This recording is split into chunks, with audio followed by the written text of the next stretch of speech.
Kenapa menjadi sebuah harapan? Karena tadi itu ini kita memandang ada potensi-potensi perpecahan di dalam masyarakat, karena memang pemilu ini kan ada yang sebuah sarana yang untuk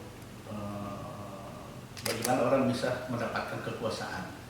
Ya, orang mendapatkan kekuasaan cenderung akan berhadapan-hadapan. Orang yang ingin menang dalam pertandingan tentu melakukan segala macam cara meskipun tidak menghalalkan segala cara. Tetapi itu menjadi sebuah keniscayaan dalam sebuah kontestasi.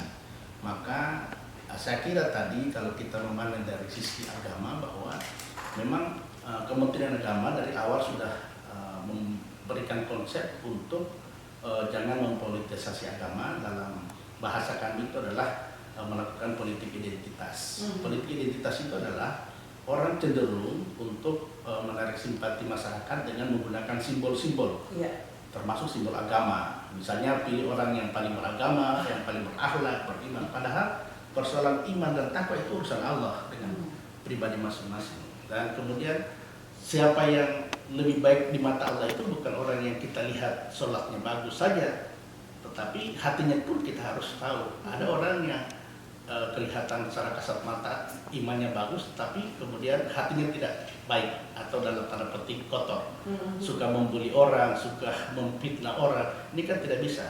Jadi makanya kami dari Kementerian Agama dan bahkan tokoh-tokoh agama itu menyampaikan hal seperti itu. Siapapun pemenangnya itu menjadi pemimpin kita bersama. Jadi tidak boleh kemudian ada narasi-narasi yang bisa membawa sebuah identitas termasuk agama, lalu kemudian itu menjustis seseorang dan kemudian cenderung menguntungkan pihak lain. Nah, inilah yang kemudian menjadi sorotan kita di masyarakat. Kita tidak ingin timbul karena potensi-potensi seperti ini lebih besar kepada perpecahan. Nah, maka itu kami menghimbau, kemarin kami Kementerian Agama dihimbau untuk bisa memberikan edaran tentang mengawal pemilu damai dan sukses. Jadi pemilu damai itu tanpa harus ada kelompok-kelompok yang perseteruannya terlalu masuk dalam hati gitu. Orang bilang kalau kita pemilu ini adalah sarana yang kita mau tidak mau harus kita lewati saja, lewati begitu saja. Apapun dan dimanapun kita harus melewati ini. Maka pemilu ini hanya sebentar saja, tetapi persahabatan, persaudaraan itu sepanjang masa. Benar. Itu yang harus kita garis bawahi gitu ya. Apalagi tadi ada juga pendengar kami menyampaikan dari rival jadi mitra, bisa jadi itu ya. Iya. Pak Sahara lebih hal seperti itu. Beliau punya pengalaman karena kita untuk pemilu ya. Pemilu ini kan undang-undang sudah menyebutkan adalah sarana pelaksanaan kedaulatan rakyat. Jadi sesungguhnya kita ini sebenarnya berdaulat. Tanpa dipaksa, tanpa harus. Tetapi bagi mereka-mereka yang partisan tentu ini menjadi sesuatu hal yang biasa. Namanya untuk memenangkan sebuah ini kan mereka melakukan usaha-usaha bagaimana supaya tampil bisa simpatik, kan begitu, harusnya begitu. Kita tampil simpatik sehingga mendapatkan dukungan dari rakyat yang memiliki kedaulatan ini. Sehingga kita tidak perlu melakukan hal. Tapi saya lihat ya, kalau dari sisi peserta pemilu itu cenderung ya baik-baik saja.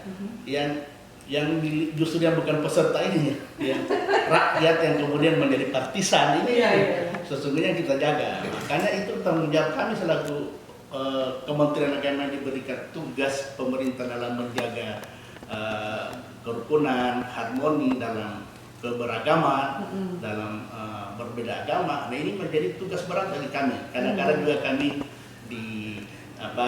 diidentikan dengan hal-hal yang tidak baik. Misalnya ketika kami menyatakan jangan melakukan politik identitas, itu jaga bahwa bagaimana Kementerian Agama kok masa agama tidak bisa dibawa politik. Nah, itu. Padahal kan sudah jelas sekali bahwa agama itu sebagai sumber inspirasi, bukan aspirasi, kan jelas. Ya, kalau aspirasi itu partai politik, bukan agama. Saya kira itu. Oke, baik. Itu ya pendengar kita garis bawahi ya, sumber inspirasi bukan aspirasi. Oke, saya ke Pak Dr. Sahara lagi nih selaku pengamat politik juga ya, pengamat pemilu dan juga akademisi ini adanya tadi ya kalau judul kita ini pemilu sebagai sarana integrasi bangsa, yang dikhawatirkan oleh ini adalah karena adanya gesekan-gesekan sehingga bisa ditambah nih kata integrasi jadi disintegrasi kan gitu ya Pak Dokter. Seperti apa Anda melihat ini? Ya, terima kasih. Ini sebenarnya dari dua pembicara ini, Ibu Nisbah dan Pak Kakanwil, sebenarnya sudah selesai itu kalau kita bicara soal integrasi, sarana integrasi bangsa itu pemilu. Tapi saya ingin memberi perspektif dalam 3 hal itu terkait dengan pemilu sebagai sarana integrasi bangsa. Yang pertama bahwa pemilu sebagai sarana kedaulatan rakyat tadi sudah disampaikan. Gitu.